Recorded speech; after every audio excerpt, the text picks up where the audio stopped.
অপ্ৰীতিকৰ মানে এটা মোৰ তাত এটা ইনকামিং কল আহিল সন্ধিয়া সময়ত। ইনকামিং কলটোত ক'লে, দাদা আপুনি ক'ত আছে? মই কৈছোঁ আপুনি কোনে কৈছে? দাদা আপুনি বুলি ক'ব নালাগে, মই আপোনাতকৈ সৰু হ'ম। মই কিবা অসমীয়া যুৱ মঞ্চ নে কি বুলি ক'লে। মই ক'লোঁ যে অসমীয়া যুৱ মঞ্চ মইতো চিনি পোৱা নাই, অসমত 100টাৰ ওপৰত সংগঠন হৈছে, এইটো কেনেকৈ জানিম?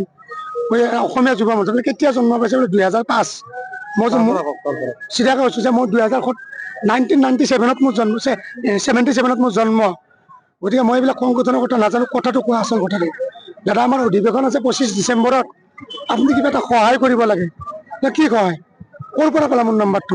যে পংকজ গগৈয়ে কৈছে আপোনাৰ নাম্বাৰটো দিছে। কি সহায় কৰিব দিছে? মই ভাবিছোঁ 500-1000 কিবা এটা দিব লাগিব আৰু। কৈছে নহয়, আপুনি পাৰিলে 1 লাখ মান টকা সহায় কৰক। এই মোৰ লগত এই পংকজ গগৈ আমাৰ ইয়াত নাথাকে, কিন্তু মই সুধিছোঁ পংকজ গগৈ তোমালোকৰ কি বোলে? আমাৰ সংগঠনৰ বোলে তেওঁলোকৰ সংগঠনৰ স্বেচ্ছামুখৰ কিবা সদস্য। তেওঁক আহিব দিয়া, তেওঁ অলপ ব্যস্ত আছে, আহিব নোৱাৰে। আপুনি 1 লাখ মান টকা কিবা এটা যেনে তেনে অধিৱেশনৰ কাৰণে মেনেজ কৰি দিব দিছে। ৰাসৰ ছেক্ৰেটাৰী হিচাপে মেনেজ কৰিব দিছে। সেনেকে কৈছে যে ৰাসৰ আপুনি ছেক্ৰেটাৰী, গতিকে আপুনি পাৰিব। আপোনাৰ বোলে পিছত আহিল, তেওঁ আহিল। তাৰপিছত মই ভাবিলোঁ যদি 1000-2000 হ'লে বেলেগ আছিল, 1 লাখ টকা সুধিছে যেতিয়া, এইটো নিশ্চয় দুষ্ট চক্ৰ হ'ব পাৰে। মই ধুনীয়াকৈ তেওঁলোকক কৈছোঁ 10-20 টকা কমাই দিম, কিবাকে মিলাবা।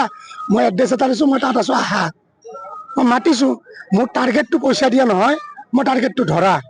মানে মই অকলে আছোঁ, ভাবিছোঁ মই অকলে ধৰিব যাতে তেওঁলোক বা কোন আহিছে।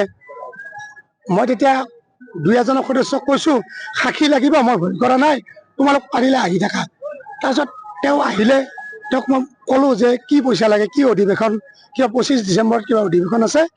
তাৰপিছত মই তেওঁক বহুৱাই লৈ তেওঁক কৈছে কাণত ধৰা, ইয়াত বহা, তোমাৰ প্ৰেচিডেণ্টক মাতা, পংকজ গগৈক মাতা, মই পইচা দিম, কি কাৰণত দিব লাগে, তোমালোকৰ অধিৱেশন কি। তাৰপিছত আমাৰ 2-4জন ল'ৰা গৈছে আন্ধাৰ, তাত লাইনটো নাই না মোৰ ফাৰ্ম হাউচত।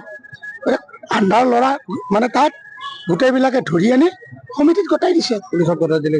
তাৰপিছত আহি কমিটিক যেতিয়া গতাই দিছোঁ, কমিটিয়ে কৈছে কোনোবাই অপ্ৰীতিকৰ ঘটনা ঘটিব পাৰে, সেইকাৰণে আমাৰ মূল কমিটিয়ে কৰিলে পুলিচক, প্ৰশাসনক জনাই গতাই দিলে। আপোনাক ৰাস কমিটিৰ সম্পাদক হিচাপে ধন দাবী কৰিছে নে কিবা অন্য কাৰণত?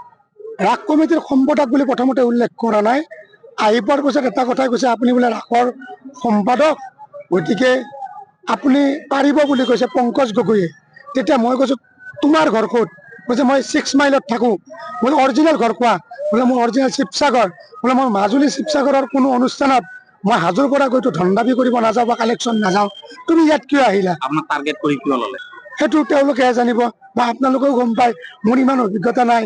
টাৰ্গেট কৰা মানুহ বা টাৰ্গেট কৰা আৰু টাৰ্গেটৰ বলি হোৱা মানুহৰ বিষয়ে আপোনালোকে বেছি ভালকে জানে। এতিয়া কি কৰিছে? তেখেতক এতিয়া আমাৰ মূল সমিতিয়ে প্ৰশাসনক ফোন কৰি প্ৰশাসনক গতাই দিছে, আৰক্ষী প্ৰশাসনক গতাই দিছে, যাতে অপ্ৰীতিকৰ সমস্যা সৃষ্টি নহয়। চক্ৰশিলা হৰি মন্দিৰ আঞ্চলিক ৰাস মহোৎসৱ সাধাৰণ সম্পাদক। সেইটো অলপ চলপ মৰম কৰিবই লাগিব।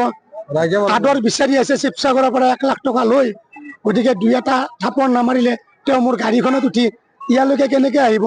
অপ্ৰিয় হলে সত্য কথা। মোক কেনেকে পংকজ গগৈ বুলি মানুহ এজনে মোক কাম এটা আছে বুলি মাতিলে। তেখেতৰ ঘৰ ইয়াতে চেঁচাতে। তেখেতে মাতিলে, তাৰপিছত তেখেতে মোক ইয়াৰে দাদা এজনৰ নম্বৰ দিলে। তাৰপিছত কি হ'ল?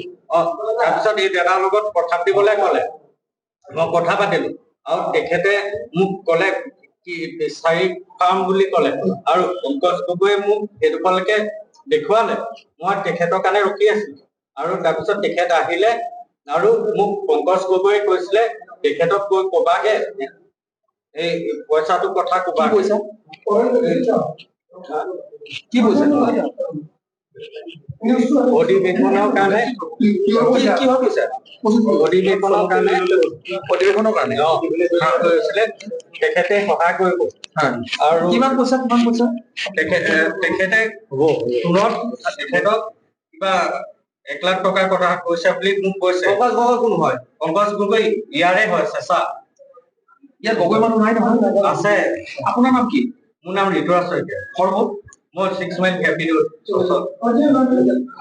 যিকোনো খবৰৰ বাবে যোগাযোগ কৰক 7099017330 অথবা 7099017390 নম্বৰত।